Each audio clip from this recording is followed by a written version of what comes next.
Hello student, welcome to our channel Gyan contributor. So student, हम पढ़ रहे थे ज्योग्राफी क्लास 10 वेस्ट बंगाल का जो क्लास 10 है उसका ज्योग्राफी का हम लोग पढ़ रहे थे कि सीरीज हमारा चल रहा था। वहां पे हम लोगों ने लास्ट क्लास में चैप्टर 5 का हम लोगों ने पढ़ा था फिजियोग्राफिक डिवीजन ऑफ इंडिया। जो इंडिया चैप्टर है उसका फिजियोग्राफिक डिवीजन ऑफ इंडिया। तो फिजियोग्राफिक डिवीजन ऑफ इंडिया हम लोग जानते हैं, इंडिया को अगर फिजियोग्राफिक डिवीजन अगर निकाला जाए तो हम लोग उसको 5 पार्ट में डिवाइड कर सकते हैं इंडिया का फिजियोग्राफिक डिवीजन को। तो वो 5 पार्ट क्या क्या था? पहला तो था नॉर्दर्न माउंटेन, जिसमें हम लोगों ने बेसिकली हिमालय के बारे में पढ़ा था। और नंबर 2 था the northern plains, peninsular plateau और the Deccan plateau, coastal plain और द आइलैंड। इन पांचों में से जो पहला 2 है द नॉर्दर्न माउंटेन और द नॉर्दर्न प्लेन्स, इसका वीडियो मैंने ऑलरेडी बना दिया है। आप अगर चाहे तो उस वीडियो को जाकर देख सकते हैं, वो पार्ट 1 है। अगर आपने वो वीडियो नहीं देखी है तो मैं इस वीडियो के डिस्क्रिप्शन में उस वीडियो का लिंक दे दूंगा, आप जाकर वहां पे देख सकते हैं। आज का जो हमारा टॉपिक है वो है पेनिनसुलर प्लेटू और द डेक्कन प्लेटू। तो समझ लेते हैं ये चीज है क्या।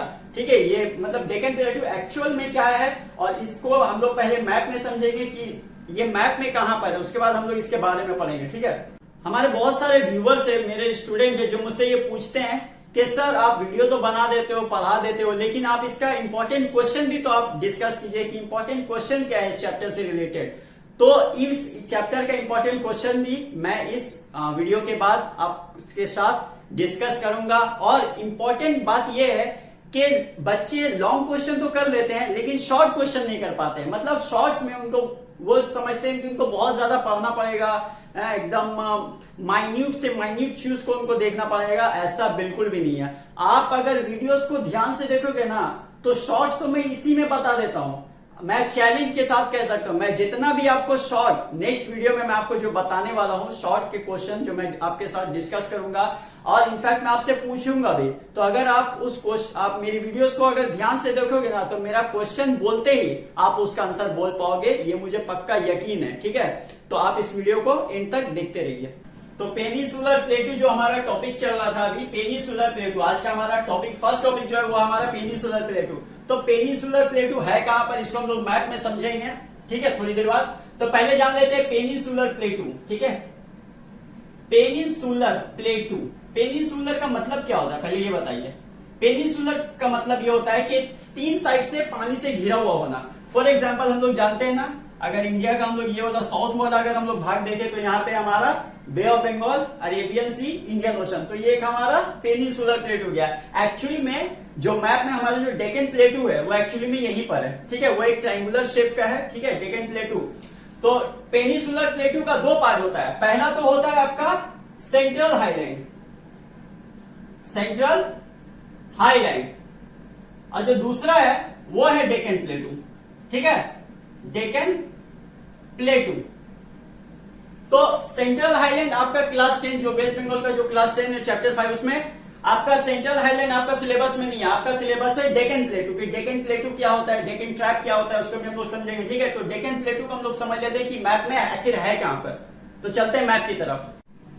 तो हम लोग मैप में समझ लेते हैं कि हमारा जो डेक्कन प्लेटू है या जो पेनिनसुलर प्लेटू है वो एक्चुअली में है कहां पे मैप पर। तो देखिए यहाँ पे मैंने समझाया था कि डिफरेंट माउंटेन रेंजेस है, फिर यहाँ से हिमालय था यहाँ पे आपका। ठीक है, अब यहाँ पे जो हिमालय था तो उसके बाद से यहाँ पे आप जानते हैं हम लोग यहाँ पे नर्मदा रिवर बहता है।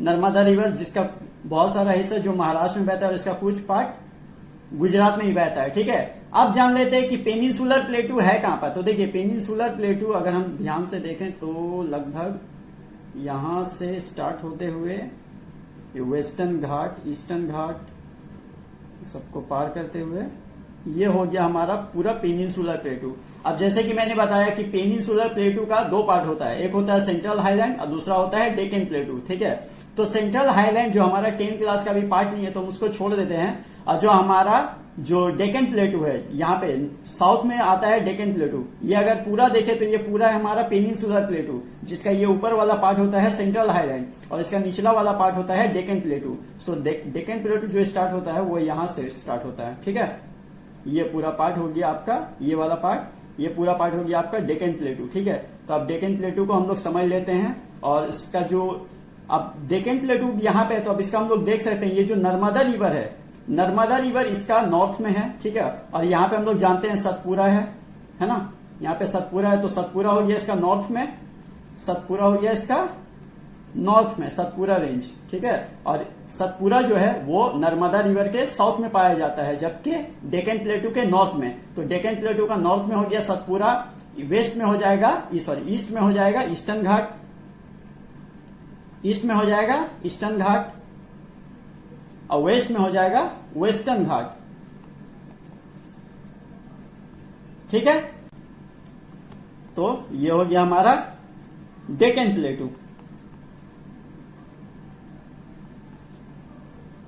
ठीक है। ये हो गया डेक्कन प्लेटू, और इसका नॉर्थ में है सतपुरा, वेस्ट में वेस्टर्न घाट, ईस्ट में ईस्टर्न घाट, ठीक है। तो हम देख पा रहे हैं ये एक तरह से हो गया ये एक ट्रायंगुलर शेप। अब हम लोग समझ लेते हैं कि ये वेस्टर्न घाट और ईस्टर्न घाट को हम लोग समझ लेंगे। और वेस्टर्न घाट में जो बहुत सारे जो पासेस होते हैं, क्योंकि ये ज्यादातर कंटिन्यूअस होते हैं, वेस्टर्न घाट ज्यादातर कंटिन्यूअस है, और इसको पार करने के लिए, इससे पास होने के लिए हमें कुछ पासेस से गुजरना पड़ता है। तो उन पासेस को हम लोग समझ लेते हैं। तो आप देख लेते हैं डेक्कन प्लेटू में जो वेस्टर्न और ईस्टर्न घाट थे उसको हम लोग समझ लेते हैं, ठीक है। तो वेस्टर्न घाट और ईस्टर्न घाट, वेस्टर्न घाट और ईस्टर्न घाट, बेसिकली अगर आप इन दोनों का अगर डिफरेंस समझ गए तो डिफरेंस से भी क्वेश्चन आते हैं। और ईस्टर्न घाट और वेस्टर्न घाट का अगर आप डिफरेंस समझ गए तो आपने फिर वेस्टर्न और ईस्टर्न घाट को ही समझ लिया, ठीक है। लेकिन उससे पहले मैं आपको यह समझाना चाहता हूं कि ये जो डेक्कन प्लेटू है, ये डेक्कन प्लेटू जो एक ट्रायंगुलर शेप का है, जो हमारा इंडिया का साउथ में पाया जाता है, ठीक है। तो प्लेटू क्या होता है एक्चुअली में, प्लेटू को हम लोग समझ लेते हैं। देखिए प्लेटू जो होता है वो एक एलिवेटेड लैंड ही होता है, लेकिन उसका शेप जो है वो टेबल शेप होता है, माउंटेन की तरह नहीं, कोनिकल ऐसा वैसा होता है, ऐसा नहीं होता है माउंटेन की तरह, ठीक है। टेबल शेप होता है प्लेटू, मतलब टेबल लैंड, ठीक है। तो प्लेटू बोला जाता है टेबल लैंड को। तब ये डेक्कन प्लेटू है।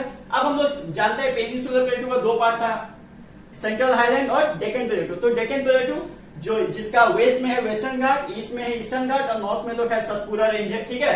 तो वेस्टर्न घाट को हम लोग समझ लेते हैं। वेस्टर्न घाट में क्या क्या है, कुछ पासेस भी है, लेकिन पासेस से पहले जो हमारा एक पॉइंट है वो है हमारा कि वेस्टर्न घाट ज्यादा हाई है। Western Ghat it is higher than eastern Ghat, ठीक है, हाइयर देन ईस्टर्न घाट। जबकि इसका जो होता है वो थोड़ा सा लो होता है वेस्टर्न घाट से, it is lower than western Ghat, ठीक है।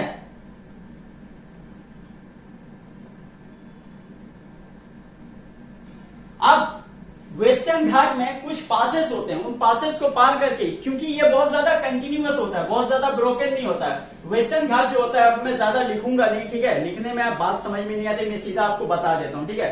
वेस्टर्न घाट बहुत ज्यादा कंटिन्यूअस है, मतलब ब्रोकन नहीं है, बहुत ज्यादा टूटा हुआ नहीं है, इसलिए उन जगहों पर आपको एक जगह से दूसरी जगह पास करने के लिए आपको कुछ पासेस की जरूरत होती है। तो वेस्टर्न घाट में कुछ पासेस है, उनको हम लोग समझ लेते हैं। तो पहला जो पास है वो है थल घाट, भोर घाट, ठीक है। पहला जो है वो है थल घाट, दूसरा जो है वो है भोर घाट, और तीसरा जो है वो है पल घाट। तो थल घाट कौन सा रोड को जोड़ता है, मतलब एक रूट होता है ना, एक रूट से दूसरे रूट को जोड़ रहा है, वही तो हुआ पासेस। इनको क्या कहा जाता है, पासेस कहा जाता है ना। पासेस किसको बोला जाता है, जो दो रूट को एक साथ जोड़ता है। तो थल घाट जो जोड़ता है वो जोड़ता है मुंबई और पुणे को, मुंबई और पुणे को। भोर घाट जो जोड़ता है वो जोड़ता है मुंबई और नासिक को, मुंबई और नासिक। तो हम ध्यान से देख रहे हैं कि मुंबई, पुणे, नासिक, थल घाट तो जोड़ रहा है मुंबई पुणे को, भोर घाट जोड़ रहा है मुंबई नासिक को। मतलब ये जो थल घाट और भोर घाट हुआ ये मोस्टली पड़ता है किसमें, महाराष्ट्र में। किसमें, महाराष्ट्र में, ठीक है। अब लास्ट है पल घाट। पल घाट जो जोड़ता है वो जोड़ता है पलक्कड़ टू कोयम्बतूर, पलक्कड़ टू कोयम्बतूर, ठीक है, ये इसको जोड़ता है। अब जानते हैं पलक्कड़ और कोयम्बतूर मतलब केरला और तमिलनाडु वाला इलाका। पलक्कड़ कहाँ है, केरला में, कोयम्बतूर कहाँ है, तमिलनाडु में। तो ये केरला और तमिलनाडु वाला इलाका है, केरला और तमिलनाडु, ठीक है। तो आई एम श्योर यहाँ पे आपको समझ में आ रहा होगा वेस्टर्न घाट क्या है, इनका डिफरेंट पासेस। तो वेस्टर्न घाट में 3 तरह के पासेस होते हैं, मैं इसको फिर से रिकैप कर देता हूँ आपके लिए। थल घाट, भोर घाट, पल घाट। थल घाट जोड़ता है मुंबई और पुणे को, भोर घाट जोड़ता है मुंबई नासिक को, पल घाट जोड़ता है पलक्कड़ और कोयम्बतूर को। अब ये जो पहला दो है थल घाट और भोर घाट, ये आता है आपका महाराष्ट्र का एरिया में, क्योंकि हम लोग जानते हैं मुंबई, पुणे, मुंबई, नासिक ये सारा का सारा पड़ता है आपका महाराष्ट्र में। नेक्स्ट लास्ट जो था पालघर, वो जो होता है पलक्कड़ और कोयम्बतूर को, जो पड़ता है केरला और तमिलनाडु वाले एरिया में। ठीक है, अब तो ये हो गया डिफरेंट पासेस। अब हम लोग जान लेते हैं यहाँ का ईस्टर्न घाट के बारे में। तो मैंने पहले एक डिफरेंस बताया था कि ये कम लो है, मतलब ज्यादा इसका हाइट नहीं है। इसका हाइट मिनिमम एवरेज पड़ता है 300 से 600 के बीच में, जबकि इसका हाइट जो पड़ता है वो वेस्टर्न घाट का जो हाइट पड़ता है वो 900 से 1500 के बीच में।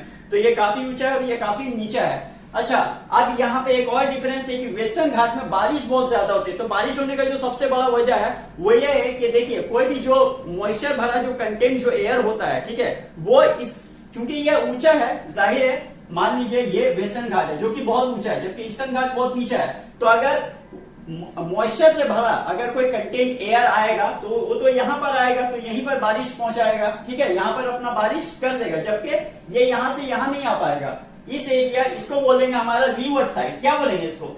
Levered side. यहाँ पे इतना ज्यादा बारिश नहीं होगा क्योंकि यहाँ पे तो मॉइस्चर कंटेंट इससे टकरा जा रहा है। इस ऊंचे पहाड़ जो वेस्टर्न घाट है इससे टकरा जा रहा है, तो बारिश तो ज्यादा यहीं पर होगा ना, यहाँ तो नहीं होगा। तो यहाँ पर कम बारिश होती है, जबकि वेस्टर्न घाट में ज्यादा बारिश होती है। ठीक है, तो ये एक डिफरेंस हो गया, इसीलिए इसका हाइट ज्यादा है, इसीलिए इसका हाइट कम है। ठीक है, अब मैं आपको कुछ बताना चाहता हूं। देखिए मेरे बहुत सारे स्टूडेंट हैं जो बहुत ज्यादा कभी कभी कंफ्यूज होते हैं कि सर नीलगिरी किसको बोलते हैं, सह्याद्री किसको बोलते हैं, अन्नामलाई और कार्डेमन हिल्स क्या क्या है। तो देखिए ये जितने भी मैंने अभी नाम बोला, जैसे कि कार्डेमन हिल्स, अन्नामलाई हिल्स, फिर आपका नीलगिरी, सह्याद्री, ये कुछ भी नहीं है, ये वेस्टर्न घाट का ही पार्ट है। अलग अलग जगह पर लोकली ये नाम लिया जाता है। फॉर एग्जाम्पल हम लोग जानते हैं ना, यहाँ पर ये क्या है, इंडिया का साउदर्न पार्ट है, यहाँ महाराष्ट्र है, उसके बाद कर्नाटक है, उसके बाद केरला है। ठीक है, साउदर्न पार्ट में। तो यहाँ पे मान लीजिए यहाँ पे महाराष्ट्र है। ठीक है, ये महाराष्ट्र है। महाराष्ट्र में ये वेस्टर्न घाट है ना, ये वेस्टर्न पार्ट है तो वेस्टर्न घाट हो गया, ये ईस्टर्न पार्ट है तो ये ईस्टर्न घाट हो गया। ओके, तो महाराष्ट्र में वेस्टर्न घाट को सह्याद्रीज कहा जाता है। क्या कहा जाता है? सह्याद्रीज। सह्याद्रीज ये कुछ भी नहीं है, ये एक लोकल नेम है। महाराष्ट्र में वेस्टर्न घाट को सह्याद्रीज कहा जाता है। उसके बाद जब थोड़ा सा साउथ में आएंगे, यहाँ पे आता है कर्नाटका, राइट, कर्नाटका में कहा जाता है वेस्टर्न घाट को नीलगिरीज। क्या कहा जाता है? नीलगिरीज। उसके बाद आते हैं साउथ में, तो यहाँ पे आपका है केरला। केरला में इसको कहा जाता है अन्नामलाई और कार्डेमन हिल्स। अन्नामलाई और कार्डेमन हिल्स। तो ये कुछ भी नहीं है, ये वेस्टर्न घाट का ही पार्ट है। आपको कंफ्यूज होने की कोई जरूरत नहीं है कि हाँ नीलगिरीज को बोलते हैं, कार्डेमन, अन्नामलाई और सह्याद्रीज, ये क्या है? तो ये कुछ भी नहीं है, ये वेस्टर्न घाट का ही पार्ट है। अलग अलग जगह पर लोकली ये नेम बोला जाता है। ठीक है, और कुछ भी नहीं है। तो आई होप ये आपको समझ में आ गया होगा।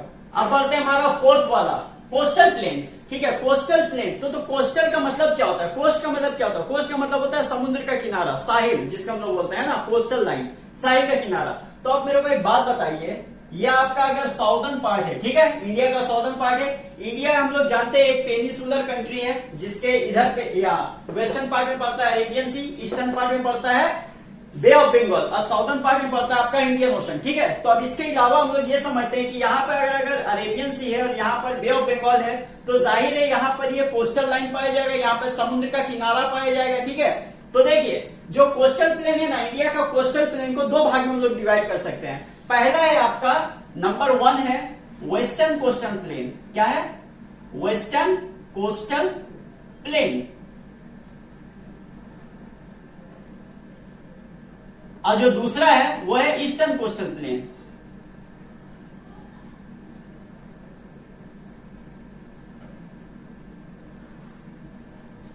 ठीक है, तो दो भाग क्या था? वेस्टर्न कोस्टल प्लेन और ईस्टर्न कोस्टल प्लेन। तो वेस्टर्न कोस्टल प्लेन वेस्ट में होगा, ईस्टर्न कोस्टल प्लेन ईस्ट में होगा। ओके, अब देखते हैं कि वेस्टर्न कोस्टल प्लेन और ईस्टर्न कोस्टल प्लेन में क्या क्या फर्क है। पहले तो हम लोग ईस्टर्न कोस्टल प्लेन को पहले समझ लेते हैं पूरे अच्छे तरीके से। ठीक है, तो वेस्टर्न कोस्टल प्लेन पड़ गया आपका वेस्ट में। तो अब यहाँ पे क्या क्या होगा? देखिए पहले हम लोग इसका स्ट्रेचिंग समझ लेते हैं। देखिए यहाँ पे अरेबियन सी है, ठीक, और यहां पर आपका वेस्टर्न घाट है।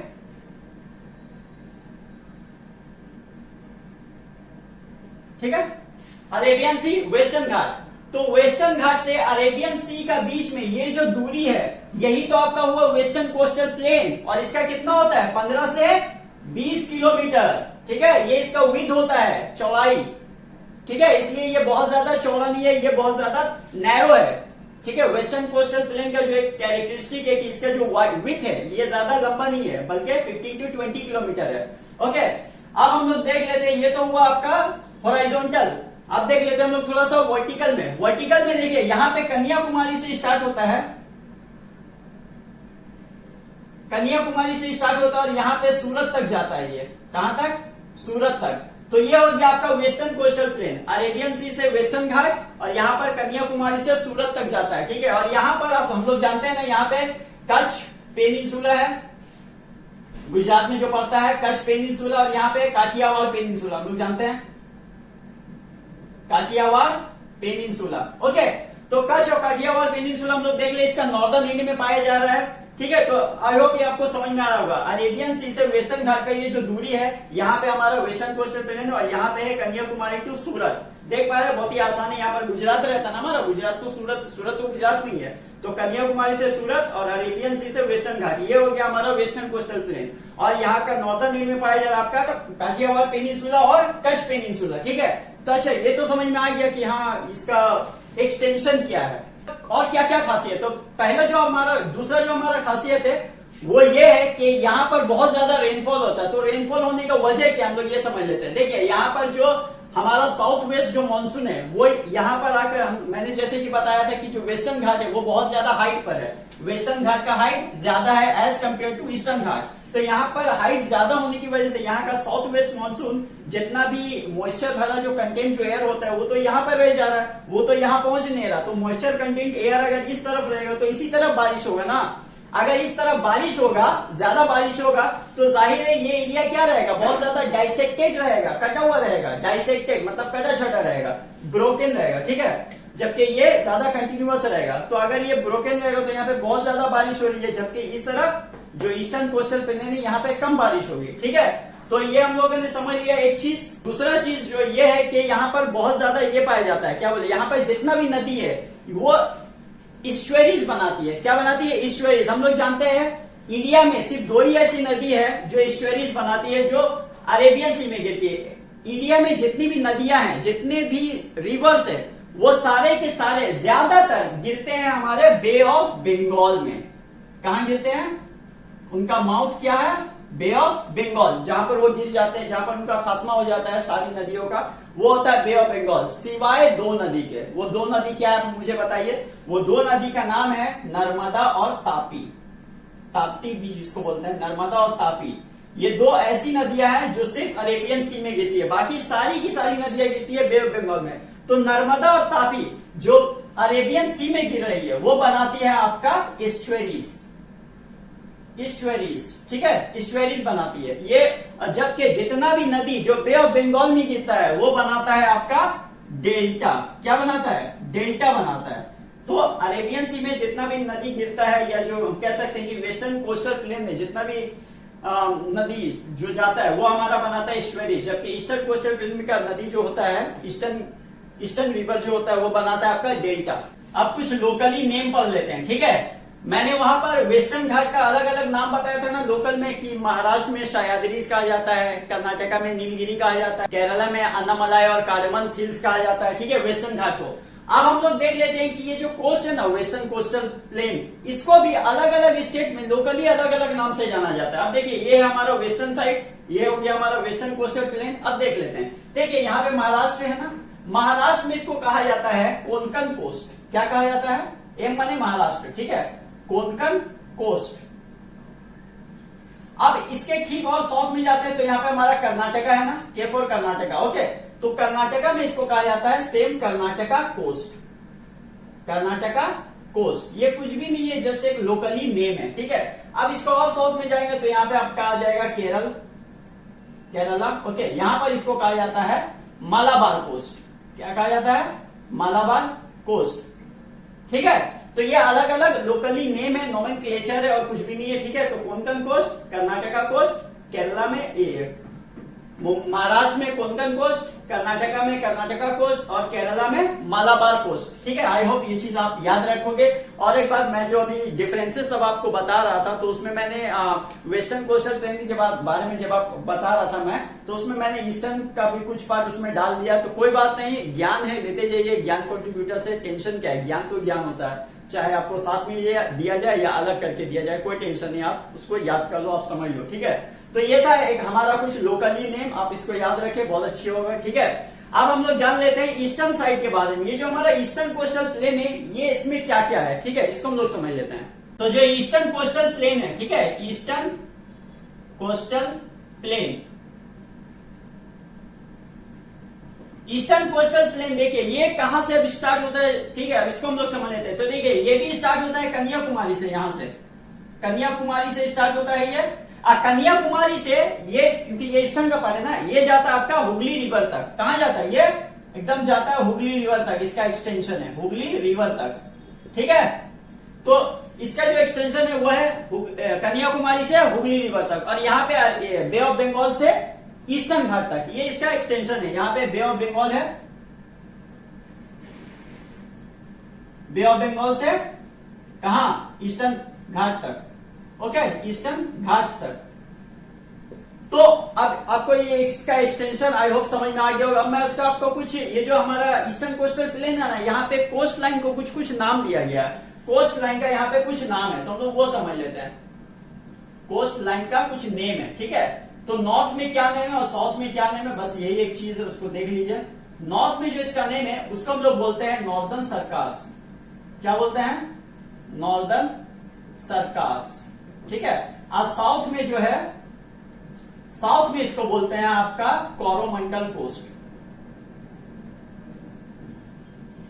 कोरोमंडल कोस्ट, ठीक है। आई होप आपको ये समझ में आ रहा होगा। मैंने जो अभी पेनिनसुला जो डेक्कन प्लेटू पढ़ाया है, कोस्टल प्लेन्स पढ़ाया हुआ है। तो अब आखिरी ये वाला जो हमारा पार्ट बचा हुआ है, द आइलैंड। आइलैंड क्या होता है, पहले हम लोग ये समझ लेते हैं आइलैंड बोलते किसको है, ठीक है। आइलैंड बोलते हैं कोई भी लैंड एरिया जो चारों तरफ से पानी से घिरा हुआ हो। फॉर एग्जाम्पल इंडोनेशिया, इंडोनेशिया एक ऐसा कंट्री है, मान लीजिए इंडोनेशिया है, इंडोनेशिया एक ऐसा कंट्री है जो चारों तरफ से पानी से घिरा हुआ है, ठीक है। ये वाटर आप समझिए, ये वाटर, तो वो एक हो गया आइलैंड, राइट। वो एक आइलैंड कंट्री हो गया क्योंकि वो चारों तरफ से पानी से घिरा हुआ है। तो आइलैंड का मतलब जो चारों तरफ से पानी से घिरा हुआ हो, कोई भी लैंड एरिया, जरूरी नहीं इंडोनेशिया, कोई भी लैंड एरिया जो चारों तरफ से पानी से घिरा हुआ है, दैट्स कॉल्ड आइलैंड, ठीक है। तो अब इंडिया का हवाले से हम लोग आइलैंड को समझ लेते हैं, ठीक है। इंडिया में जितना भी आइलैंड है उसको हम लोग दो ग्रुप में डिवाइड कर सकते हैं, ठीक है। इंडिया का आइलैंड को, पहला तो आपका आ जाएगा अंडमान निकोबार आइलैंड, ठीक है। और दूसरा आपका आ जाएगा लक्षद्वीप, ठीक है, लक्षद्वीप। अब देख लेते हैं अंडमान निकोबार आइलैंड में, ठीक है। अंडमान निकोबार आइलैंड जो पड़ता है वो आपका पड़ता है, देखिए ये साउथ का एरिया है। अंडमान निकोबार आइलैंड पड़ता है आपका बे ऑफ बंगाल में, ठीक है। बे ऑफ बंगाल में आपका पड़ता है Andaman Nicobar island, okay. Andaman Nicobar island पड़ता है बे ऑफ बंगाल में। अब ये जो है ये 324 आइलैंड का एक ग्रुप है, क्या है, 324 आइलैंड का एक ग्रुप है। और सैडल पीक, यहाँ पे जो बैरन, यहाँ पे जो अंडमान निकोबार आइलैंड है, यहाँ पर उसका सबसे हाईएस्ट पीक, उसको हम लोग बोलते हैं सैडल पीक। क्या बोलते हैं, सैडल पीक, जिसका ऊंचाई है 750 मीटर। कितना है, 750 मीटर। यहाँ पे एक और आइलैंड पाया जाता है, उसको हम लोग बोलते हैं बैरन आइलैंड, बैरन आइलैंड। ये इंडिया का एकलौता ऐसा आइलैंड है जहां पे एक्टिव वोल्केनो होता है। इंडिया का एकलौता एक्टिव वोल्केनो यहीं पे होता है, बैरन आइलैंड, ठीक है। एक्टिव वोल्केनो है जहां पर हर वक्त वोल्केनोस निकलते रहते हैं, ज्वालामुखी निकलते रहते हैं। अब देख लेते हैं हमारा नेक्स्ट बी वाला जो पार्ट था, लक्षद्वीप, ठीक है। अब लक्षद्वीप क्या है, लक्षद्वीप आपका कोरल से बना हुआ है, ठीक है। धीरे धीरे कोरल्स क्या होते हैं, कोरल्स होते हैं आपके सी का कोई एक एनिमल है, ठीक है, एक लिविंग ऑर्गेनिज्म है सी में रहने वाला। वो जब मर जाता है, ठीक है, तो उसके मरने के बाद उसका जो बॉडी पार्ट होता है वो धीरे धीरे डिपॉजिट करते करते करते करते एक तरह का आइलैंड बनता है, उससे फिर द्वीप बनता है, ठीक है। उसी को हमारा बोलते हैं लक्षद्वीप। तो लक्षद्वीप बनता है कोरल से। कोरल से उसका फॉर्मेशन हुआ है लक्षद्वीप का, ठीक है। और आपको ज्यादा डिटेल में इसके बारे में नहीं जानना है, ठीक है। तो ये हो गया हमारा लक्षद्वीप। तो ये तो था हमारा फिजियोग्राफिक डिवीजन ऑफ इंडिया। अब एक इंपॉर्टेंट पार्ट हम लोग इस चैप्टर का पढ़ लेंगे, जो क्वेश्चन बार बार एग्जाम में बहुत आते हैं, कि जो फिजियोग्राफिक डिवीजन है इंडिया का, इसका फायदा क्या है, ठीक है। हम लोगों ने फिजियोग्राफिक डिवीजन में हम लोगों ने नॉर्दर्न माउंटेन पढ़ा, उसमें हम लोगों ने हिमालय, फिर नॉर्दर्न प्लेन पढ़ा, जिसमें हम लोगों ने Punjab plain, Brahmaputra plain, Ganga Yamuna plain, ठीक है, उन सबके बारे में पढ़ा। आप मेरी वीडियो देखेंगे, पिछली वीडियो आपको समझ में आ जाएगा। और आज पेनिनसुला पे कोस्टल प्लेन और द आइलैंड, ये जो पांचों चीज हमने पढ़ा, तो इसका फायदा क्या है, इसका इंपॉर्टेंस क्या है। और एक बात और है कि लक्षद्वीप का जो लोकेशन है वो कहां पे लोकेटेड है, उसको भी तो जानना है। तो वो है लोकेटेड है अरेबियन सी में, अरेबियन सी में, ठीक है। तो इसका लोकेशन पड़ता है आपका अरेबियन सी में। और अब देख लेते हैं इसका लास्ट क्वेश्चन इस चैप्टर का, significance of physiographic division of India, ठीक है। Significance of physiographic division of India बताने से पहले, पढ़ाने से पहले मैं आपको एक चीज बताना चाहता हूं कि इंडिया को ना सब कॉन्टिनेंट कंट्री भी कहा जाता है। ये क्यों कहा जाता है, क्योंकि एक पूरा कॉन्टिनेंट में जितना डाइवर्सिटी पाया जाता है ना, उतना डाइवर्सिटी अकेला एक इंडिया में पाया जाता है। मतलब दुनिया में हम लोग जानते हैं 7 कॉन्टिनेंट है, 7 कॉन्टिनेंट्स इन द वर्ल्ड। तो उसमें एक पूरा कॉन्टिनेंट के अंदर बहुत सारे कंट्रीज आते हैं। फॉर एग्जांपल इंडिया एशिया के अंदर आता है, ठीक है। तो इंडिया में जितना डाइवर्सिटी है ना, उतना डाइवर्सिटी पूरे कॉन्टिनेंट में पाया जाता है। क्यों? क्योंकि इंडिया के आप एक तरफ देखोगे जहां पर ऊंचे ऊंचे पहाड़ है, वहीं पर एक सिंपल सा प्लेनी रीजन भी है, प्लेटू भी है, ठीक है। इंडिया में सब है, माउंटेन भी है, प्लेटू भी है, प्लेन भी है। तो लैंडफॉर्म तो हम ऐसे ही देख पा रहे हैं। तो माउंटेन में रहने वाले लोगों का सोशल और इकोनॉमिक लाइफ अलग है, जबकि प्लेनी एरिया में रहने वाले लोगों का इकोनॉमिक और सोशल लाइफ बिल्कुल अलग है। पहाड़ों में जो लोग रहते हैं वो अपना इकोनॉमिक लाइफ कैसे जीते हैं, उनका पैसा कमाने का जरिया क्या होता है, वो लोग ऑर्चिड गार्डन चलाते हैं, टूरिज्म से उनकी खास कमाई होती है। जबकि अगर हम लोग देखें प्लेनी एरिया में, जैसे कि कोलकाता हो गया, दिल्ली हो गया, मुंबई हो गया, ये सब प्लेनी एरिया, जबकि सिक्किम, कश्मीर, मेघालय, फिर उत्तराखंड, ये सब आपका माउंटेनस रीजन हो गया, जहां पे लोगों का खास जो पैसा कमाने का जो जरिया होता है वो होता है उसका टूरिज्म का काम, ठीक है। टूरिस्ट जो काम होता है उनसे उनका कमाई होता है। जबकि प्लेनी एरिया जैसे कोलकाता, दिल्ली, मुंबई, इन सब जगह पर लोग इंडस्ट्रीज में काम करते हैं, फिर आपका एग्रीकल्चर करते हैं, ओके। और कुछ लोग ट्रेड एंड कॉमर्स का भी काम करते हैं। तो ये तो हो गया आपका सोशल और इकोनॉमिक लाइफ। इसके अलावा आप देखें तो इंडिया में 5 तरह का फिजियोग्राफिक डिवीजन देखा जा सकता है। पहला तो आपका northern mountain, northern plain, peninsula, coastal और आइलैंड, ठीक है। तो ये पांचों मिलकर इंडिया को ना एक यूनिक कंट्री बनाता है, एकदम अलग कंट्री, ठीक है। तो इसीलिए इंडिया को सब कॉन्टिनेंट भी कहा जाता है, क्योंकि एक कॉन्टिनेंट में जितना डाइवर्सिटी पाया जाता है ना, उतना डाइवर्सिटी अकेला एक इंडिया में पाया जाता है। उसके बाद अब नेक्स्ट देख लेते हैं। तो देखिए मैंने आपको बताया था कि पहला जो हमारा फीचर था वो था द नॉर्दर्न माउंटेन, जिसमें हम लोगों ने बेसिकली हिमालय के बारे में पढ़ा था।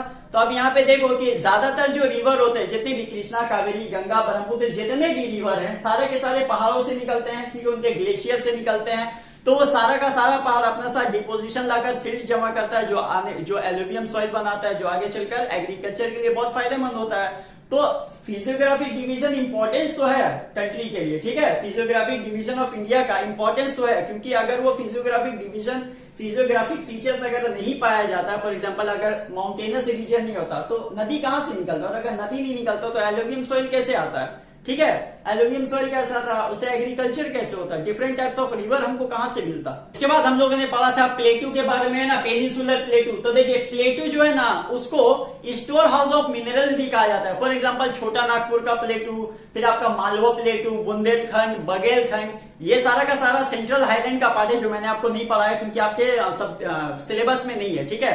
क्या क्या मैंने बताया, मालवा प्लेटू, बुंदेलखंड, बघेलखंड और छोटा नागपुर का प्लेटू। तो प्लेटू को कहा जाता है स्टोर हाउस ऑफ मिनरल, मतलब मिनरल का स्टोर हाउस है, ये भरा पड़ा हुआ है, यहाँ पे मिनरल्स की कोई कमी नहीं होती प्लेटू में, ठीक है। तो अगर प्लेटू है तभी तो सारा मिनरल्स अवेलेबल है। तो क्या इसका इंपॉर्टेंस नहीं हुआ, वो अहमियत का हामिल नहीं हुआ, ठीक है। अहमियत तो उसका है, ठीक है, इसीलिए फिजियोग्राफिक डिवीजन का अहमियत है, इंपॉर्टेंस है। तो ये था हमारा importance of physiographic division of India. So student, ये था हमारा चैप्टर 5 इंडिया का फिजियोग्राफिक डिवीजन ऑफ इंडिया, ये पार्ट 2 था। इसके बाद ये चैप्टर खत्म हो जाएगा। नेक्स्ट टाइम में हम लोग 5.3 वाटर रिसोर्स ऑफ इंडिया में, ठीक है। तो वाटर रिसोर्स ऑफ इंडिया इसके बाद हम लोग पढ़ेंगे, लेकिन इसके बाद जो एक वीडियो आएगा ना, वो आएगा आपका इस चैप्टर का जो इंपॉर्टेंट क्वेश्चन है इसका मैं आपको आंसर भी बता दूंगा, ठीक है, कहां पे क्या करना है, इसका आंसर कैसे लिखना है, और शॉर्ट क्वेश्चन की तरफ हम लोग थोड़ा सा नजर करेंगे कि शॉर्ट क्वेश्चन जो एग्जाम में आप लोग कभी कभी कंफ्यूज हो जाते हो। आप अगर मेरी वीडियोस को ध्यान से देखोगे ना तो शॉर्ट आंसर पूरा का पूरा मैच करता है। अगर आप वीडियो को ध्यान से देखते हो और उसको फॉलो करते हो ना तो शॉर्ट क्वेश्चन आप यूं कर पाओगे चुटकी में, ठीक है। तो अगर वीडियो अच्छी लगी हो तो हमारे वीडियो को लाइक कीजिए, अपने दोस्तों के साथ शेयर कीजिए, चैनल पे नहीं है तो चैनल को सब्सक्राइब कर लिए। तब तक के लिए bye bye, take care and thank you for watching this video.